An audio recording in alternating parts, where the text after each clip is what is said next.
All right, let's jump right in. There's a huge economic clash brewing on the world stage, and it's pitting one nation's massive ambition for the future against a powerful new global trade playbook. This is a story about a collision course, really, between a dream and a wall of tariffs. And this quote, man, it really captures the mood, doesn't it? There's this feeling of uncertainty hanging over the global economy. Everybody knows big things are changing, but no one's quite sure where all the pieces are going to land. So why is everyone so on edge? Well, it's because the old rulebook for global trade, it's basically being thrown out the window. A whole new, much more confrontational game is starting, and it's forcing every country to figure out a new strategy, fast. And at the center of this big shakeup is a really bold new trade policy from the US. The whole idea is to build what you could call an America First trade wall, and the bricks they're using to build it are tariffs. And this quote right here, it gets straight to the heart of the philosophy. It's not just about taxes. It's about seeing tariffs as a powerful tool, a primary weapon for foreign and economic policy. It's a huge signal that the game has changed. But here's the thing, it's not just one simple tariff. Nope, it's actually a pretty clever two-layer approach. So let's break down exactly how it works. First step, you have what are called reciprocal tariffs. You can think of this as the foundation of the wall. It's a baseline tax, in this case 25% for India, that gets applied to pretty much everything, all to address concerns about trade deficits. And then, slapped right on top of that, you've got the second layer, secondary tariffs. Now, this one's different. It's more like a penalty. It's an extra tariff you get hit with, not for who you trade with in the US, but for who you trade with elsewhere, especially US adversaries. And when you put it all together, you can see just how high this wall gets for India. Take a look. You've got the first 25% reciprocal tariff. Then you add another 25% secondary tariff because of things like buying Russian oil. The result? A massive 50% total tariff on Indian goods trying to get into the US.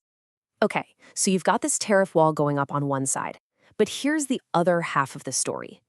India is not just sitting back and watching. It's firing up a huge domestic economic engine with one of the most ambitious development plans you'll ever see. The big goal here has a name, Viksit Bharat at 2047. That basically means developed India by 2047. The idea is to completely transform the country by its 100th anniversary of independence, and they're using some massive new laws to make it happen. Let's look at a perfect example of this. They're replacing a 20-year-old rural employment program, and the change in thinking here is just night and day. It's not just about giving people more workdays. The whole philosophy is shifting from being just a safety net to actually building things, creating real, lasting assets. It's a move from welfare to full-on development. And you know, this isn't just dry economic policy. It's deeply tied to a cultural and national vision. The Rural Development Minister connects it all the way back to Mahatma Gandhi's concept of Ram Rajya, this ideal state of prosperity, good governance, and self-reliant villages. And this is the number that really matters. The new bill bumps up guaranteed wage employment from 100 to 125 days for every single rural household. That's a huge boost, designed to kickstart development from the ground up. But this whole grand plan isn't just about villages and farms. India's also making a huge bet on the future, especially in high-tech sectors like energy, because you can't have development without power. And a huge piece of that puzzle is the new SHANTI Bill. I mean, this is a game changer. For the first time ever, they're opening up the country's tightly controlled civil nuclear sector to private companies. It's all about hitting clean energy targets and making India a much bigger player on the world stage. And the scale of this ambition, it's honestly mind-boggling. The target is to generate 100 gigawatts of nuclear power by 2047. That is a gigantic leap, and it's the kind of clean energy you need to fuel a modern, developed economy. All right, so this is it. This is the moment where these two massive forces collide. You've got the tariff wall from the outside, meeting this powerful economic engine from the inside. And where do they clash? At the negotiating table. You know, with a 50% tariff hitting your exports, something's got to give. And that's why both sides are talking. Officials are saying they're very close to some kind of initial deal. But, and this is a big but, getting across that finish line is super tricky. And if you're wondering why these talks are such a big deal for India, just look at this chart. The US isn't just another customer, it is their biggest single customer, buying up about 18% of everything they export.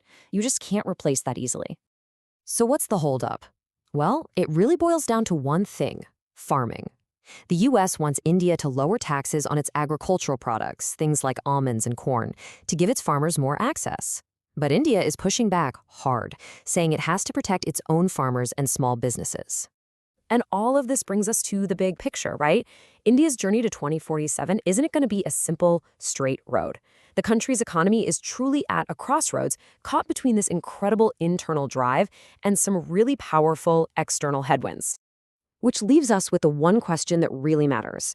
Can a country's internal ambition, its own powerful engine for growth, be strong enough to break through these massive tariff walls and all the other pressures from the outside?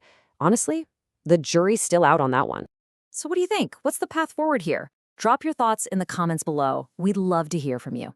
And hey, if you got something out of this explainer, do us a favor and hit that like, share, and subscribe button. It really helps us keep making more of these. Thanks for tuning in.